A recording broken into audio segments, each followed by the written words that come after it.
Hello সবাইকে, কেমন আছো সবাই? ইতি তোমার ইন্দিরা আরও একটি নতুন ব্লগে সবাইকে অনেক অনেক শুভেচ্ছা জানাই।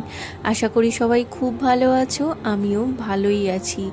আর দেখো, প্রচুর বৃষ্টি হচ্ছে। মানে ওই যে বললাম তোমাদের, জন্মাষ্টমীর আগের দুদিন থেকে শুরু হয়েছে। আর জন্মাষ্টমীর আগের দিন রাত থেকেই তো খুবই বৃষ্টি শুরু হয়েছে। এত মুষলধারে বৃষ্টি হচ্ছে যে এখানে পুরো খবর হয়ে গেছে আর কি। প্রচুর চারিদিকে জল জমে গেছে, একদম যা তা অবস্থা, মারাত্মক অবস্থা আর কি। যাই হোক, এদিকে অনেক সকাল হয়ে গেছে আর গোপালও শয়নে ছিল। তারপরে আমি গোপালকে তুলে এখন এই যে স্নান করালাম, স্নান করিয়ে খেতে দিয়ে এখন একটু বেরিয়েছি জল দেখতে। প্রচুর বৃষ্টি হচ্ছে, আমরা বেরিয়েছি জল দেখতে। এই মুহূর্তে পাহাড়ের উপরে আছি, পাহাড়ের নিচে নামবো, দেখবো কতটা জল জমেছে। নিচে নাকি প্রচুর জল জমেছে, ওই জন্য দেখতে যাচ্ছি। মাজা খেয়েছি, না এটা ফেলে দাও তো।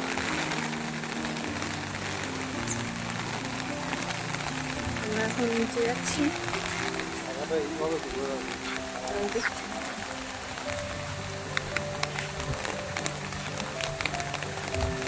আসলে হোয়াটসঅ্যাপে ওই সঞ্জয়দা রয়েছে, আমাদের এখানকার সোসাইটির যে ব্রোকার দাদা রয়েছে, দেখলাম নিচে জল জমেছে, সেটার ভিডিও ছেড়েছে। ওটাই আর কি দেখতে বেরোলাম আমি আর সায়ন্ত।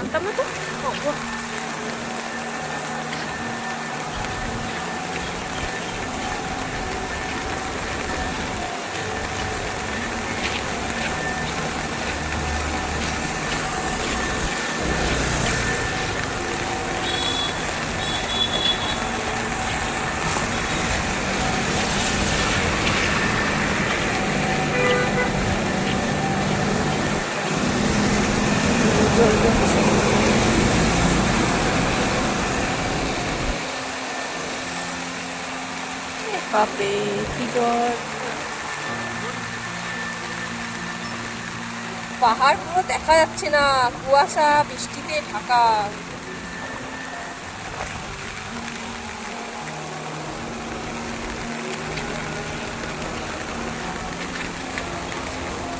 জলগুলো নামছে নিচ দিয়ে,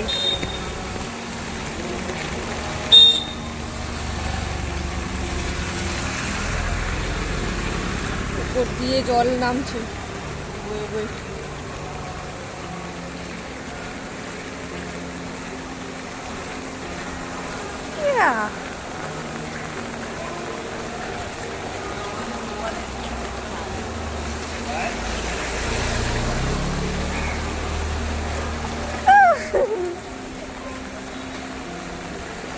এরকম ওপর দিয়ে নেমে নিচে যাচ্ছে এইভাবে।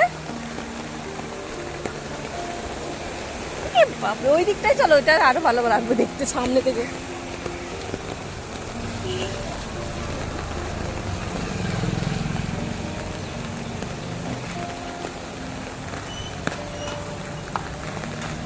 সব জল উঠেছিল, যা তা অবস্থা। এই যে জল পড়ছে, ওইখান দিয়ে নিচ ওপর থেকে জল নামছে নিচে আর হরহর হরহর করে পড়ছে।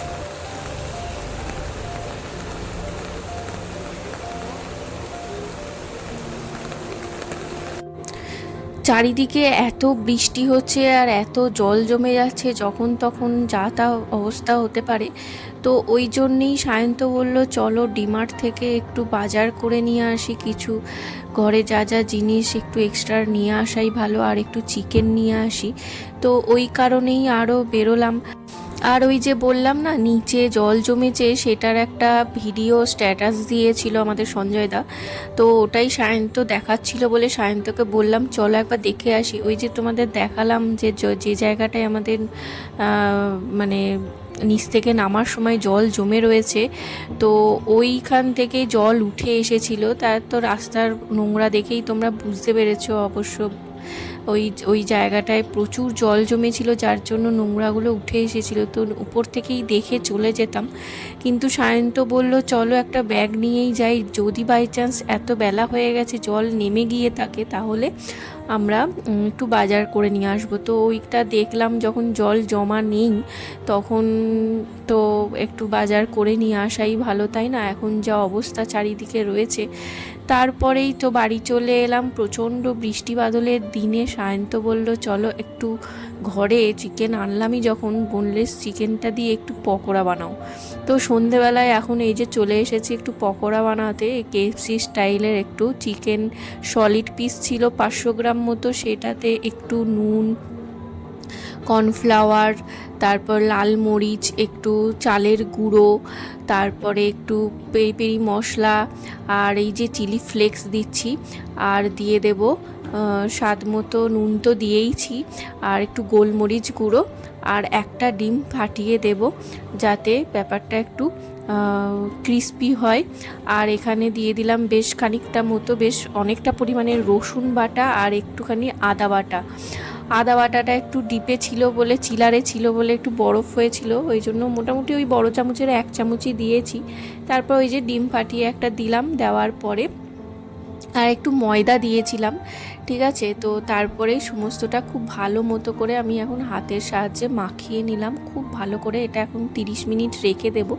ততক্ষণ সাইডে আমি একটা ডাস্ট পাউডারের মানে একটা ব্যাটার তৈরি করে নেবো, সেটাতে আমি ময়দা ব্যবহার করেছি, আর এখানে দিচ্ছি গোলমরিচ গুঁড়ো, একটু পেরি পেরি মশলা, ওই সামান্য কিছু মশলাপাতি এটা ওটা দেবো যাতে স্বাদটা ভালো হয়। আর এখানে লাল মরিচ দিলাম যাতে একটু কালারটা ভালো আসে। এখানে চালের গুঁড়ো আর একটু সামান্য কর্নফ্লাওয়ার দিয়ে দিয়েছি 1 চামচ, আর এখানে চালের গুঁড়ো ব্যবহার করছি। আর পারলে, এটা অপশনাল, এটা তোমরা পারলে একটু দিতে পারো, এটা হচ্ছে পাউডার দুধ, আর স্বাদ মতো লবণ, একটু চিলি ফ্লেক্স দিয়ে সমস্তটা খুব ভালো করে মিক্স করে নেব। আর সাইডে তোমরা চাইলে এখানে ব্রেড ক্রাম্বস যদি থাকে, ব্রেড ক্রাম্বস বা ঘরে বিস্কুট থাকলে মেরি বিস্কুট সেটা গুঁড়িয়ে নিতে পারো, কিংবা কর্নফ্লেক্স থাকলে কর্নফ্লেক্সটাকে হাতের সাহায্যে একটু ম্যাশ করে নিতে পারো, দিয়ে ওটাকে ব্যবহার করতে পারো। ঘরোয়াভাবে যে কোনোভাবে করা যেতেই পারে।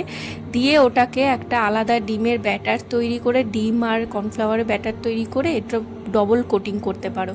আমি এখানে একটাই জাস্ট করেছি। এ দেখো কড়াইতে তেল, অনেকটা তেল লাগবে কারণ না ডিপ ফ্রাই করতে হবে, আর ছোট ছোট বলে খুব একটা তেল দিলাম না, মানে বড় সাইজ হলে আরও তেল লাগতো।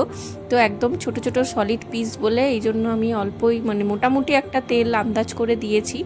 তারপরে এই যে দেখো আমি এখানে যে ডাস্ট পাউডারের যে ব্যাটারটা তৈরি করেছিলাম সেটার মধ্যে খুব ভালো মতো করে চিকেনগুলোকে চিপে চিপে চিপে চিপে ঝেড়ে ঝেড়ে খুব সুন্দর করে এখন কোটিং করে নিচ্ছি। এইটাই বলছিলাম, এর পরে নেক্সট কোটিংটাও আবার তোমরা করতে পারো। এটা করার পর ধরো একটা ডিম আর কর্নফ্লাওয়ারের কোটিং করলে একটু লিকুইড দুধ দিয়ে দেবে, সেটার মধ্যে আরও টেস্টি হয়। সামান্য নুন দিয়ে দেবে, দিয়ে সেটাতে চোবাবে। তারপরে ওই যে ব্রেড ক্রাম্বস বা বিস্কুটের গুঁড়ো বা কর্নফ্লেক্স যেটা হোক সেটাতে ডুবিয়ে আবার ডিমে চুবিয়ে তারপরে ফ্রাই করতে পারো। এটা কোটিংটা, ডবল কোটিংটা খুব ভালো হয়, এতেও খুব ভালো হয়। এটাতে একদম পারফেক্ট ক্রিসপি চিকেন হয়ে যাবে। কিন্তু আমার হাতে অত সময় নেই, আর আমি জাস্ট একটা মোটামুটি ক্রিসপি আনার জন্য আমি এটা করলাম।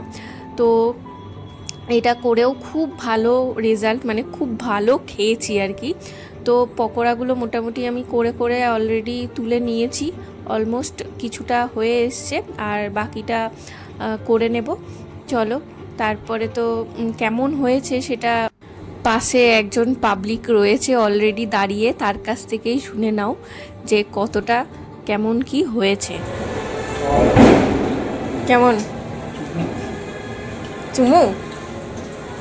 ক্রিস্পি হয়েছে?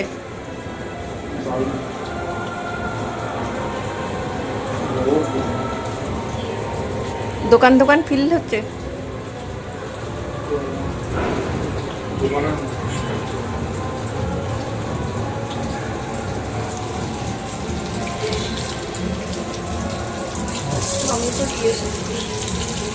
তো এই ছিল আজকের আমার ভিডিও। তোমাদের কেমন লাগলো অবশ্যই জানিও, ভালো লাগলে অবশ্যই লাইক করো।